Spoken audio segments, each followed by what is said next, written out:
I want to introduce Jinny Lee. She was one of our, the early, before Yulki was even open, Jinny came and did one of our first OC Lifesciences Innovators Forum. She's been just a phenomenal supporter, serves on the co-board as well, alongside our founder, but really shares the vision that Yulki has in this region. So she needs no introduction. So I'm going to hand the mic over to Jinny.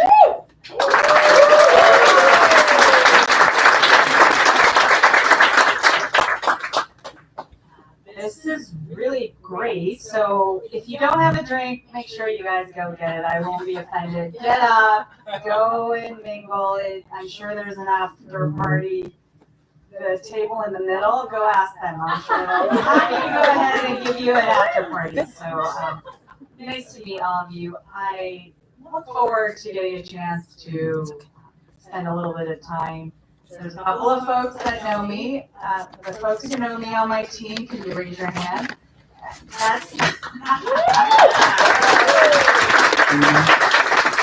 swear I didn't ask them to come. They decided that they like a dinner at Water Girl, so I promised them one. So we're going to do that right after. But Andrew and Sunir are part of my strategy team. So if anybody wants to get an insight into Edwards, those two guys you want to know, really. So find them. They'll buy you a drink. And if not, the middle table will. So you're right. That's the center of the party.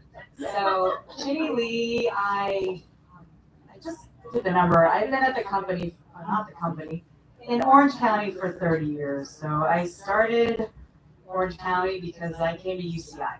So I got a couple degrees at UCI, Zot, so really excited. I never could understand why it made that sound, but I hear they're cute. I come to realize that I like an anteater. I don't know why, but I like them. So got a couple degrees, got my MBA, and realized I like Orange County. I don't know, again, why, except now I can. And I think a lot of it is that there's just a lot of amazing things that happened here, personally, professionally, and now I spend most of my life here, so this is great. I don't know if this is this echo, but I'll try my best here. I don't want to play around with this mic, but I don't know. Does that help? A little bit? Yes. Yeah. I can't help it. I like to fiddle. I'm an innovator, so. Oh, it's doing well. Get them another bottle of wine. I feel like I'm doing a stand-up comedy.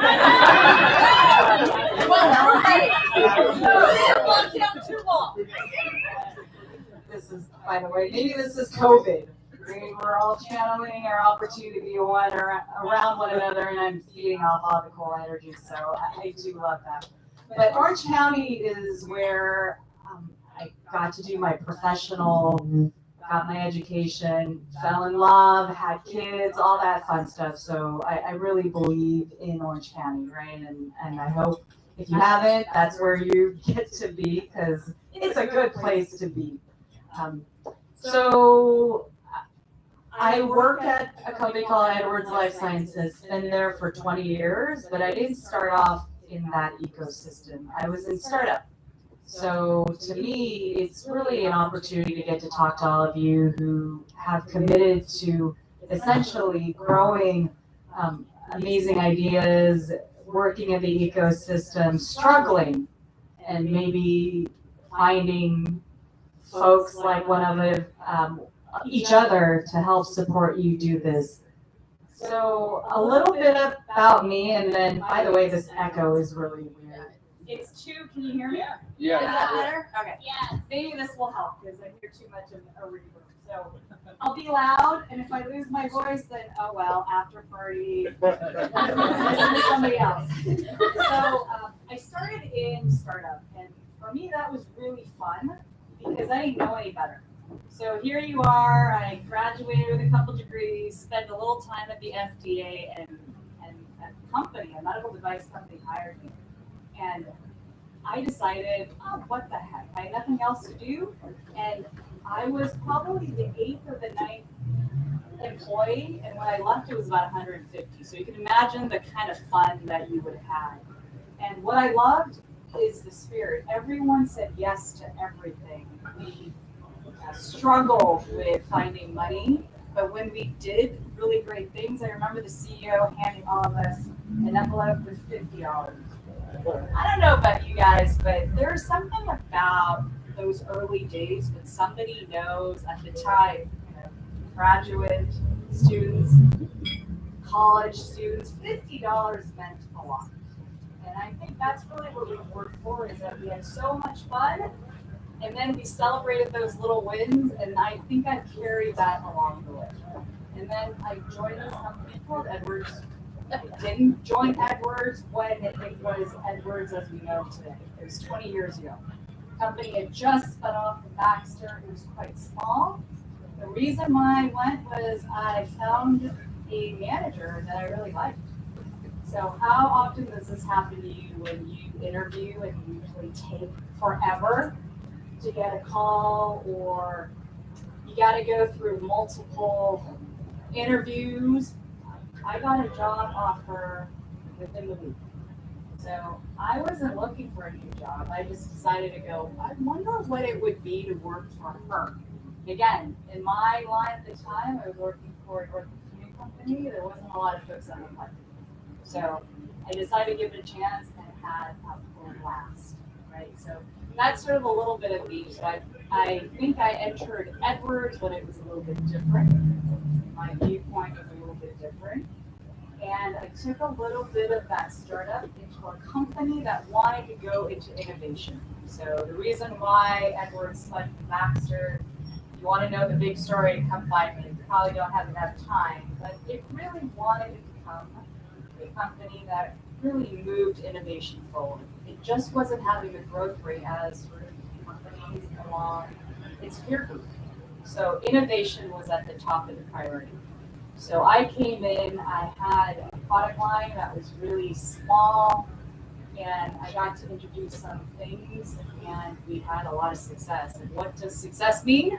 You have a launch. You do better than expectation. What do? They give you more stuff to do. So I had a lot of fun.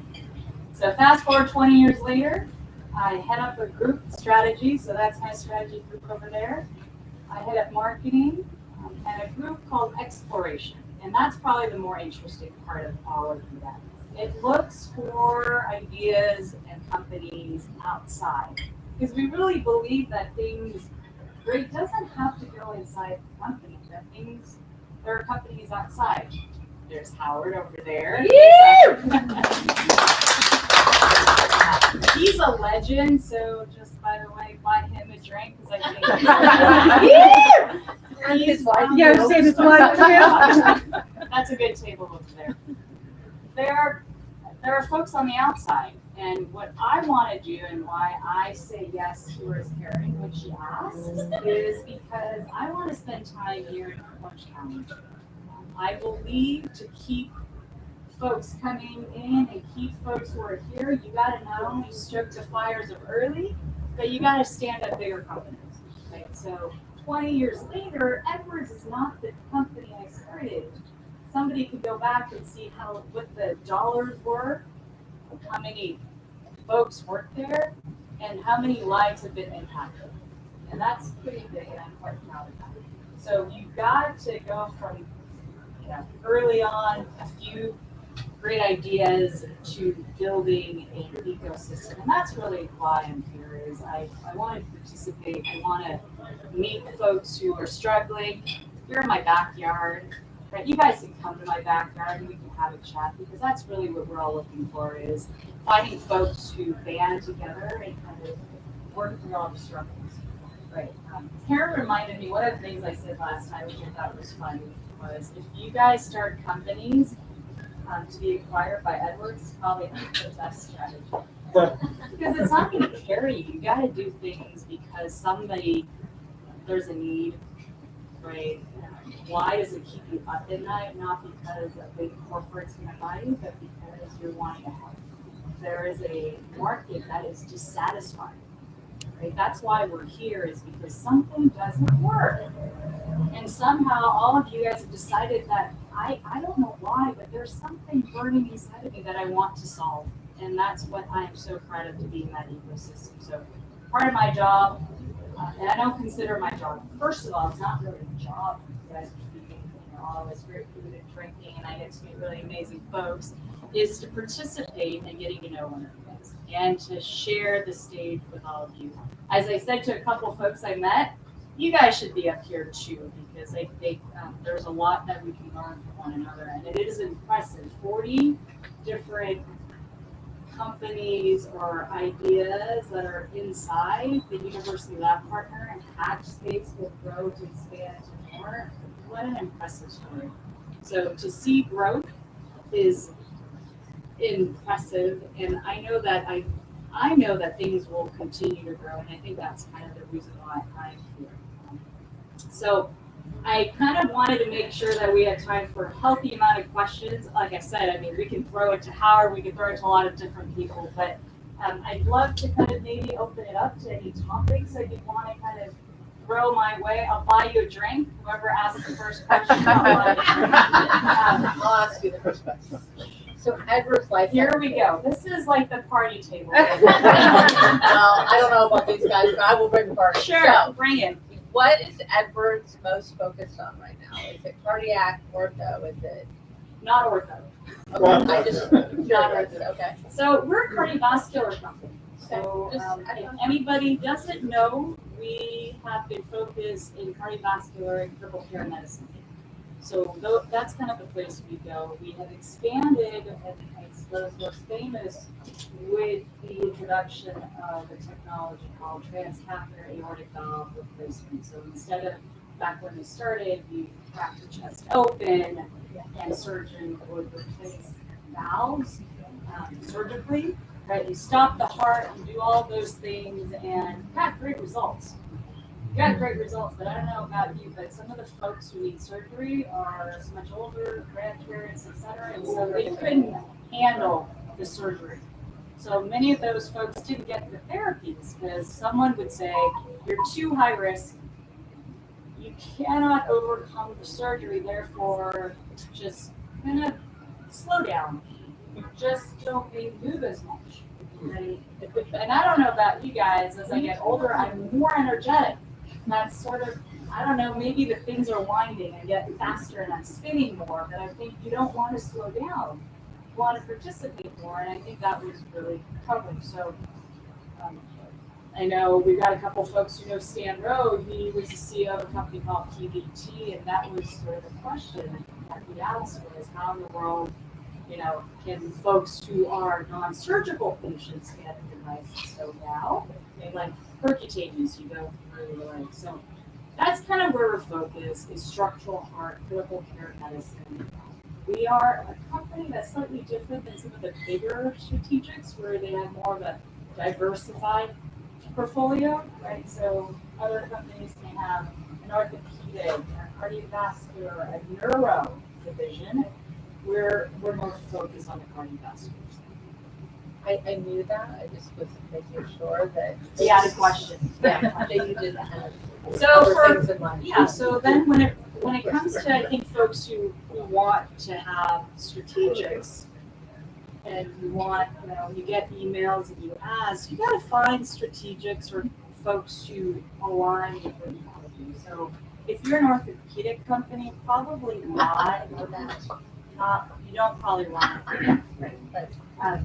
You want to talk about kind of the ecosystem of startup, that's okay, and we'll be thought partners in some ways, but not sure to help that much, right? So you kind of want to make sure that you have the insight.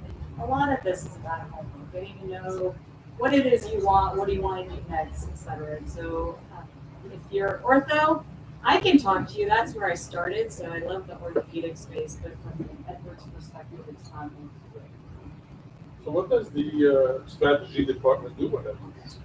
Samir, you want to take that one? I'll be trying to predict the future.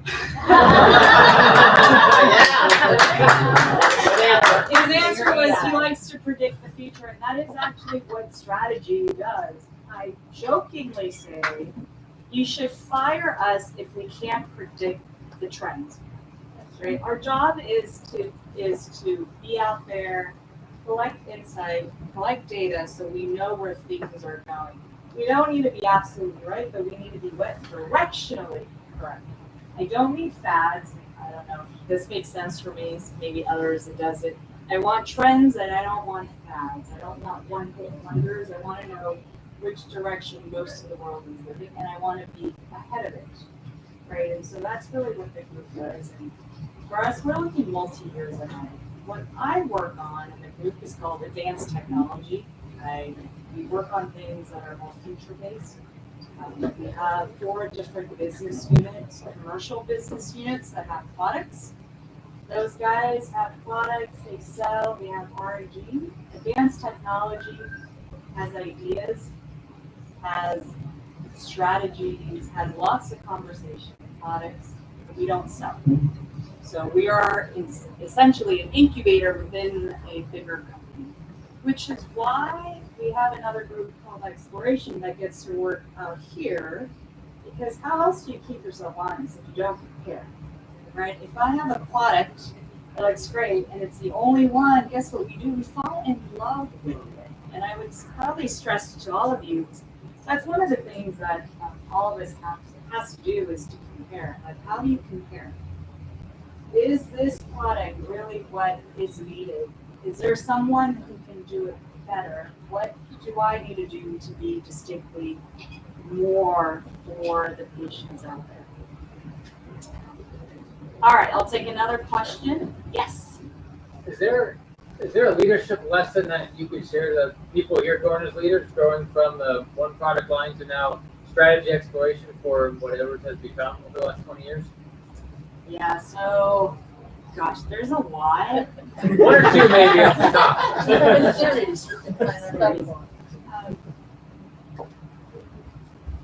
I have had more failures, period. And I'm pretty proud of that. And I'm proud that I was able to do that at Edwards. Because failure meant that I learned. And one of the things, so there's a beginning and sort of an end part. In the beginning, I think we all fall in love way too fast, right? And I think when you fall in love, you put blinders on. And so I think bias is something we all have to fight against, right? And I think this is tough.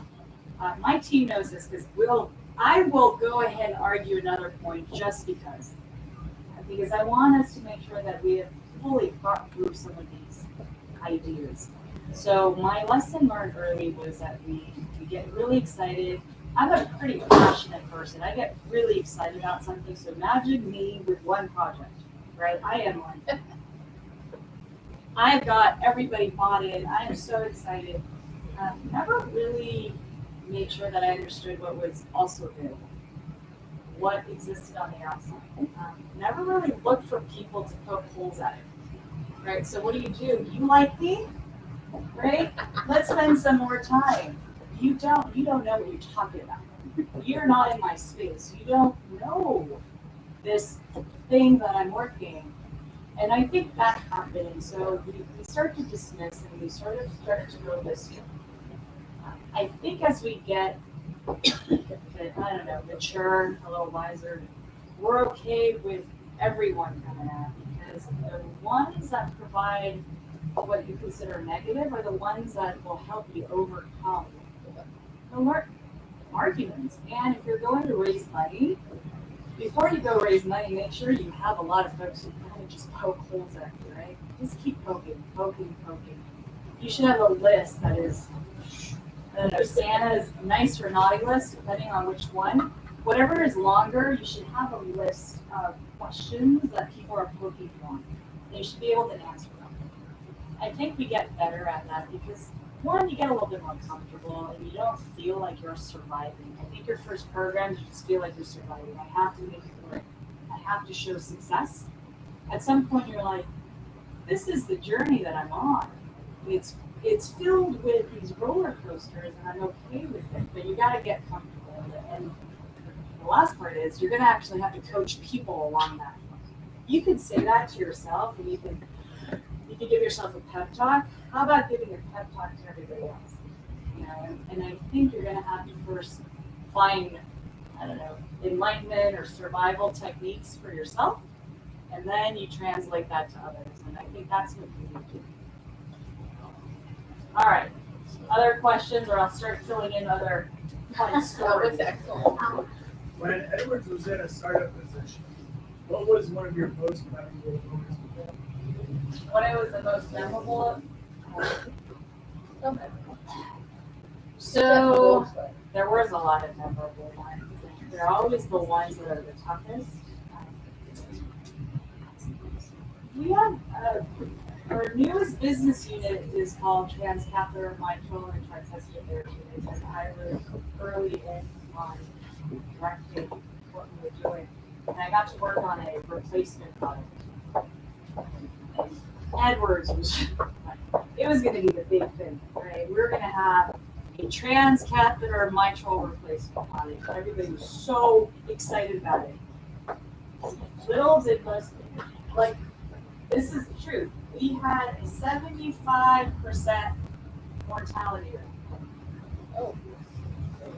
Yeah. How does that make I mean, yeah. Wow, you guys are all, you know, medicine. How does that feel when you have that? It's pretty tough. And you feel a lot of responsibilities. But when you walk in knowing which patients you are treating, which patient population that you are most, you're fighting on behalf, you realize that there's not a lot of options, right? So this is the part about learning, understanding what the need is, and trying to figure out a way forward. Luckily for a lot of us, we work with great clinicians, we have amazing support from the company. The company, right, Edwards is willing to go ahead and do early. We're not talking about probability of success of certain. We are failing. That's a fail. Straight up fail. How do you go forward? So that was a good lesson for me. It made me learn a lot for next program, including, as my team knows, like which patient population should we go into. Making sure that you also let people know along the way that you're in a sick patient population, that the results are not going to be perfect. If I had said, guys, trust me, 100% of the patient population are going to do well, that expectation was pretty bad. I had given some number that was not as high as 75, but at least it was at 100%. So you got to be able to get people to go on this journey with together and set realistic expectations, right? And I think all of us need to do that. Early on, we are filled with passion and we want to move things perfect. But what you want to do is set some realistic expectations so nobody comes back and says, you said it was 100%. Why isn't it 100%? Luckily, I said something like 50%. So at least it wasn't so bad. And I already got to have the conversation of why 50% was acceptable for that population. So I think lesson for me is you gotta make sure that people know what they're in for. And that's for all of us. Now, everyone knows innovation is tough. We know that this is going to be riddled with, fill in, bleep. You can tell people that. Don't feel as though you have to hide behind perfection because it doesn't make sense. If it does, people are going to say, you shouldn't be doing this. You haven't done this, or you don't have the skills to do this. I think I saw a question over I there. have one. I've been in healthcare for 50 years, cardiovascular medicine, started doing heart surgery in 72. I had a chance to watch the Swan-Ganz catheter come alive and stuff. So I have friends of mine that have been with GE for 25 years, and they decided that they're going to not be part of GE aircraft carrier, they're going to be GE healthcare, and they be the steamboat, right? Sure. And so has Edwards not been acquired because there's a possibility that Edwards would be a division of another corporation and strangle or deter the innovation that your guys are doing now today? That's a juicy one. That is a juicy That's a juicy one. I think, so I've been here now long enough, so I don't speak. This is opining at this point. It's an opinion. I think in the beginning days of Edwards, I think there was a lot more conversation around this topic, why and why not. I think now that we're paving our own journey, we don't have to almost go, how does it fit in others and what does it mean? How does it get valued? I think it just now has forged its own path of how do I lead? How do I innovate? So that fear, I don't think is what drives, and who knows, maybe those are, folks are kind of looking, I'm sure everybody has their look into certain acquisitions, but I don't think that we ever want to exist where we couldn't control, and we like to say this, our own destiny. We spun out of Baxter because it was part of this big behemoth, and I think the focus in cardiovascular is what has made us. I was part of Bachelor of Perfusion Services, and I felt that during that time frame that you couldn't get, you had to go from 15 different levels to get approval to do anything. Hi, startup community, why are you so great? You got one thing and one thing only, and that's all you get to focus. You live and die by the push and the passion and everybody working together, and I think that's how I felt when I first joined Edwards. We were heart valve, I was on the heart valve side, and that's what we did. We had so much energy and we wanted to make it work. We could not let it work because we had just spun and we needed to prove. And so why aren't we bought, or why should someone buy us? I don't know. I guess in I some ways we don't think need it's to. not. I think guess your we don't. innovation is amazing. It's just been phenomenal stuff. I think part of, you asked our strategy guys, you have to think what helps, what hurts, right? And I think you think about that in collaboration. And I think it'd be fun to do, these bigger companies. Does it help? Does it hurt? I don't know if it hurts. I can't say that I've done too much of that. We've just been so busy kind of crafting our own sort of vision. So that's been sort of the joy of what we've been doing. All right, any other questions? Yes. Hi. So from a DE&I perspective, has Edwards done an analysis on the different demographics that it has impacted? And if so, what were the results? Yeah. And what is Edwards doing to feature broader on this? Yeah, really great question. I can't say that I know the answer, but I know we are focused more on that. I think COVID and maybe even prior to it, but definitely COVID set some conversations that we should have had, and I think we are having. I can say on the TAVR side, there were some numbers that were run where we really did not reach a certain community, the African American community, and the underutilization of TAVR. Okay? And that's however you cut it, right? Whether or not aortic stenosis is higher, lower, however you cut it, we were underutilized. So there are more efforts that are being placed to ensure that we have care that is and it's sort of in harmony with our ecosystem. Internally, I will tell you, I'm proud because, like I said, I didn't really see folks like me. There's a lot more folks like me. It's a little bit more colorful. It's a little bit more interesting. There's a lot more spark. So as a person starting in orthopedic, most of the folks had tried to dress to blend in.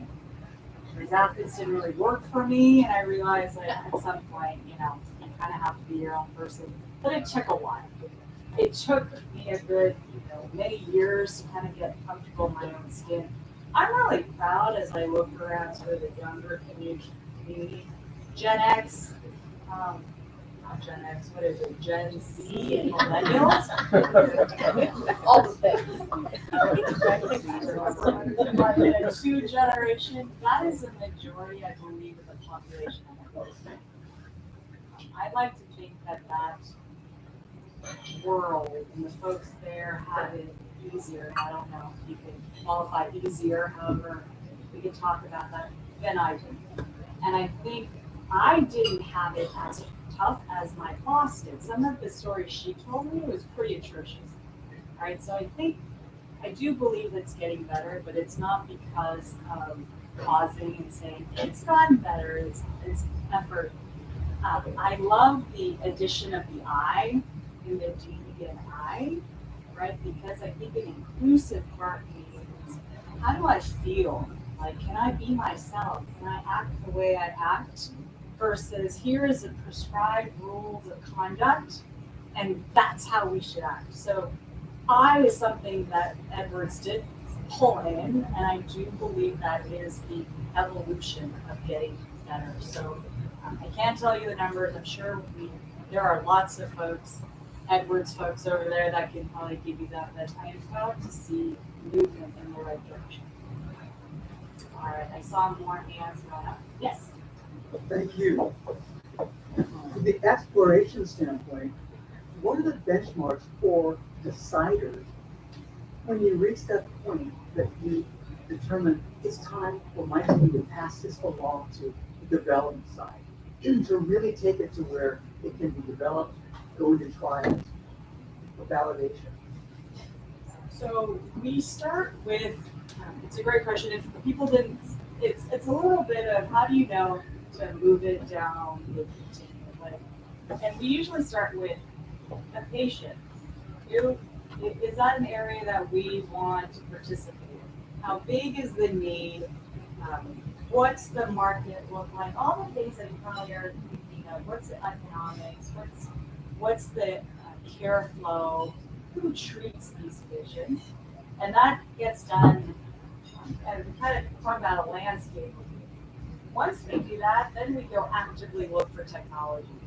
Right? So we fall in love with patients and the market before we ever fall in love with technology. Technology gives us a bias.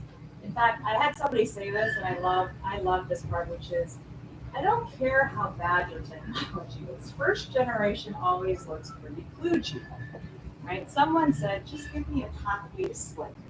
So it doesn't matter that your devices just look a little not perfect. Usually those products go in the hand of the surgeon, right, who is experienced and who is a key opinion leader who can do magic, MacGyver things. We have to understand the patient. We have to understand all of that for us to really feel as though we want to participate on the technology side. Once we do that, then we start looking, right? We have what we like to call a hunt list. We go hunting for technology, whether internal or external. So although I can't give you exact rubric, you can kind of see that we have a pretty good idea of your space if we're talking. I'd like to think as much better, if not better than you. If you don't, we're probably not the right partners. Because that's what you're looking for too, right? Partners that can enhance your company or your product. Because if you're trying to teach me, then what did you get for a partner, right? So if you're having to tell me, oh, you know why this is good for Edwards? Oh yeah, go talk to somebody where they're like, you know why you would be good for my company. So think about it in that. So if you have folks who are just like, I don't know what you're talking about, you probably want to go, thank you. Do you have any contact in this space? I saw, yes. Hey, I thank you, first of all, to ULP for making this happen. And giving us a chance to get out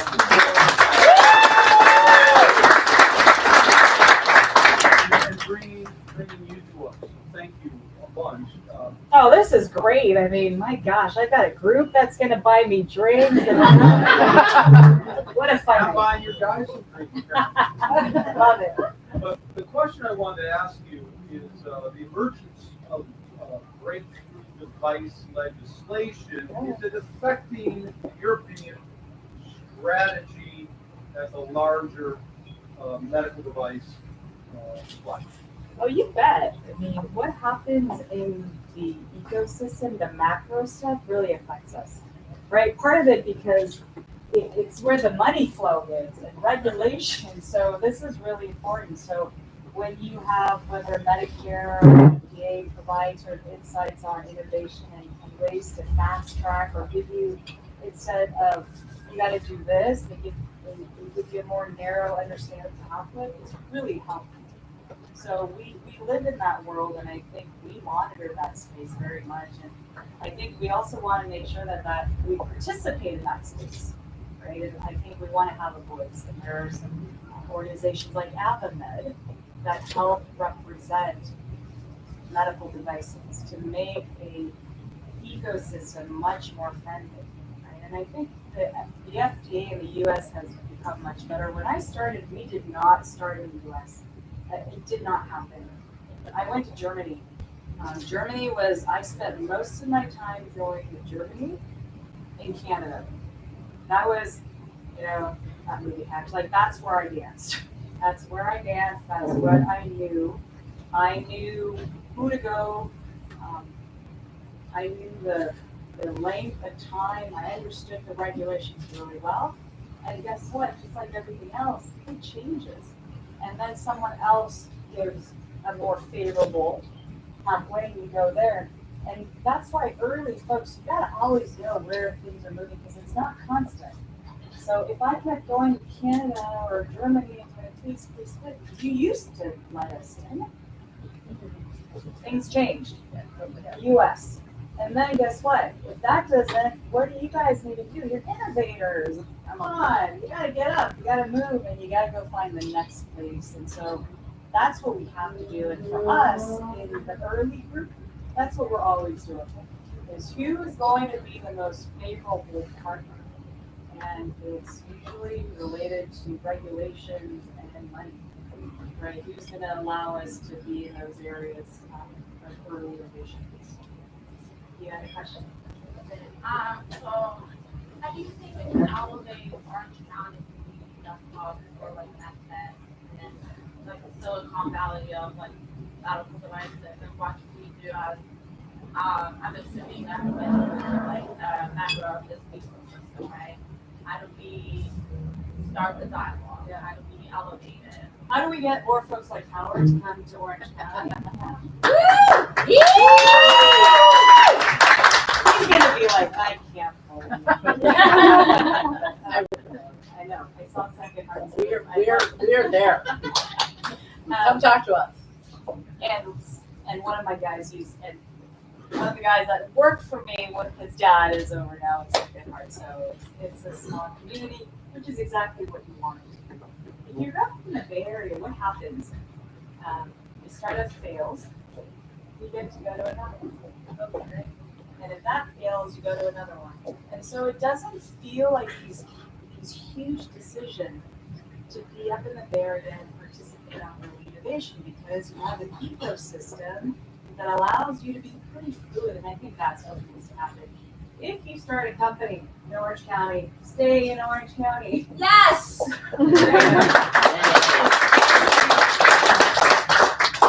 If you're a corporate, stay in Orange County and expand. I think that's what you need to do is be able to be each other's everything. Whether it is to participate in things like this, hire one another, reach out to one another, help each other raise money, give connections, that's what you need to have. And the Bay Area has done that well, right? Very well. And I will say this is a topic of conversation that we've had with Ken, and others on the board at the BO Center. We talked about this. In fact, we did a trip up to the Bay Area to learn. And I think there's a lot of folks who are trying very hard to make this an environment that is rich, that will provide you access, money, space, and talent. UCI is filled with, where's my professor? Ridiculous talent. Yeah. He's hiding now. He doesn't want me to call him. Professor said it's one of the richest. UCI has a huge faculty that has great talent and students who have already come to Orange County. So to keep them in Orange County means that we have to provide a rich environment for them to be successful, feel as though they can do things like what? Get a job, raise a family, all of that stuff. And so I think that's what we have to do. And I think you've got a lot of folks who focus on that. I, for one, it's one of the reasons why I do this, and I am such a key partner, is I do believe that we can. And I think that's what we have to do, because if you started here and you stay here, you're more likely to grow. If you leave because I don't know, space isn't here or can't raise money, then I think we have a problem. So I think there's a lot of efforts to do exactly what we're talking about, is how do we become a hub? And I think we're getting some traction. So I'm not too sure what the statistics are, but all of you guys are credited to making this a rich place to be. All right, yes. I just want to make a comment on that. I don't have a question, but I just wanted to let you know that I'm the new kid on the block. I moved here from Massachusetts, from Boston about a year ago, and I would say Boston is one of the innovation hubs in the country. And having just been here for a year, I can definitely sense that there is tremendous potential in Orange County. I think that we could definitely have We're definitely gonna beat Massachusetts. Yeah. And Tom Brady, no offense. No, but just one example is that, Tom Brady left, I'm sorry. But just as an example, so I work at Hope Hospital, and this is an institution that said, we have doctors working with early stage startup companies. We're gonna build an in-house accelerator, and this was an example to bring talent and bring doctors to work side by side with these companies to foster and accelerate innovation. So that's just an example. So if more institutions start bringing in talent, the brain drain, don't leave, but bring those talents to Orange County, then I think we can actually do that. And we are, in some ways, I think we are competing, at least at home right now, with some of these companies that are going to Stanford or Harvard or some of these other hospitals to say, we'll give you the support and we'll help you get to those milestones. Cedars and Scripps and Central, like Southern Yeah, California. or even within Orange, Like if we're Southern talking California, like cardiac UCLA, specific. UCSD. Right. So I think that I just want to comment on just what I've experienced. I It's appreciate been that. literally a year that I've been here, and I definitely think that we've got what it takes to really foster more innovation and support this early stage companies. So. And sort of with that, it would be a shame if you guys didn't meet and get some new connections here. I really, that is what the Bay Area does really well. They know each other. Yeah. Like, well, I don't know if we do that as well, and maybe COVID didn't help. COVID didn't help, but man, oh man, I've had some really innovative Zoom drinking parties, right? And folks sent me really cool drinks, and we ended up having a nice time. But it is what you need to do.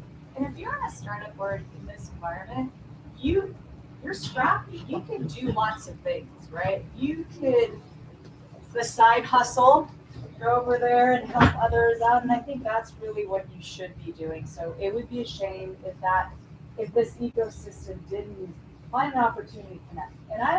And me as well, right? I say I want to be here because I feel passionate not only about early innovation, but the ecosystem that we create, but with one another, right? And if you don't do that, then we're never going to be. We'll have these one stories, right? Unicorn stories. I don't want to do that. I don't want to pick that one company that did well. It's Orange County ecosystem that did well. So you're going to have to commit to that. I mean, you're going to have to give as much as you take. So all of us, right? Give a bit more, help another one out, and then I think you're going to get toward something amazing. And I think we're just at the start. I mean, coming out of COVID, this is a great environment. So I really appreciate that. And look, I think we're running about out of time. So I really appreciate getting a chance to kind of just get out here and see all these lovely faces. I'm so glad Omicron sort of passed. So you get to talk to an audience that's smiling or giving me faces so I can react. And I think I really appreciate just the conversation, but the questions and just the feedback. It's, hey, better than Boston? I'll take that.